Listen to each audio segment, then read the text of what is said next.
Alam mo, natutunan ko sa libro na to na time is money. Sabi nga, the sooner you save, the better for your future. At procrastination is the enemy of saving. Kaya wag tayong magde-delay pagdating sa pag-iipon kasi walang perfect time para simulan ito.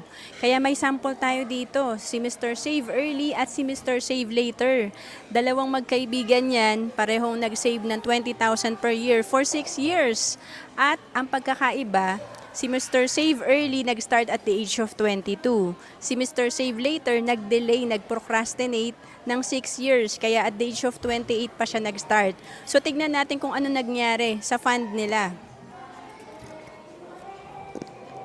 Pag edad nila ng 62, si Mr. Save Early may 9.6 million.